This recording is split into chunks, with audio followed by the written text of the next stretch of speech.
Hi, and welcome to the weekly Torah Portion commentary of Jewels of Judaism. In Romans chapter 13, verses 3 and 4, the Bible tells us that government is God's instrument for rewarding those who practice good and for being an avenger to those who practice evil.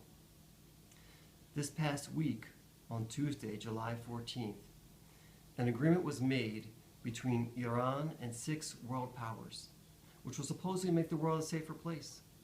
The U.S. President Obama, who was the main leader behind this agreement, was thrilled to announce to the U.S. and to the world that the agreement was a win-win situation, keeping Iran from developing nuclear weapons and preventing a military strike against Iran. Is the world really a safer place now because of this agreement with Iran? You know, the Iranian regime is a known supporter of global terrorism. Iran supported militias which fought against the U.S. and allied forces in Iraq.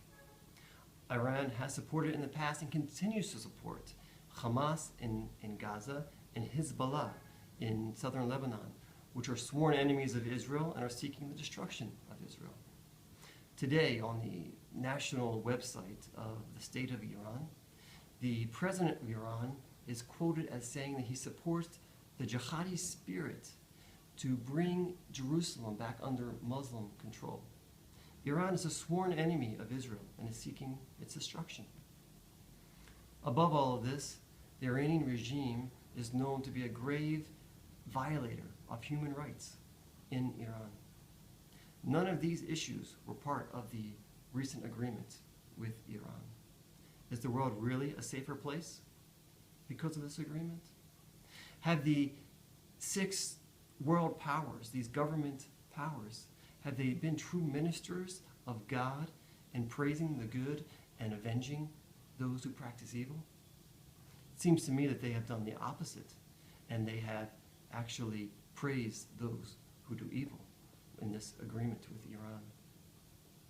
This week's Torah portion is actually a double Torah portion called Matot, which means tribes, and Masei, meaning the journeys of. And it's found in Numbers chapters 30 through 36.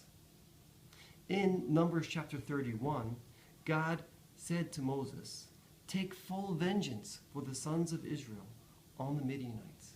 God commanded Moses to have the Israelites inflict vengeance on the Midianites. God didn't command Moses to go talk with Midian or to make an agreement with Midian.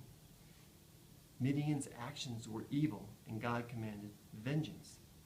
The Midianites had deceived the Israelites. They had led them into worship of idolatry, and they also enticed them into sexual immorality, leading to the death of 24,000, which we saw in the past 2 Torah portions.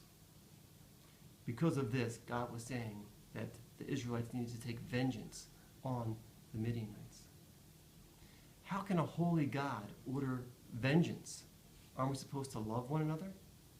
You know, it actually says in Leviticus 19, verse 18, "You shall not take vengeance, nor bear any grudge against the sons of your people, but you shall love your neighbor as yourself.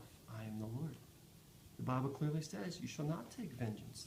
However, we see a very clear distinction here in that this is a personal issue. One-on-one, individually, personally, we're not to take vengeance. We are to forgive, and we are to love. However, this does not mean that wrongs go unpunished. If someone sins against me and offends me, I have the obligation before God to forgive them and to love them.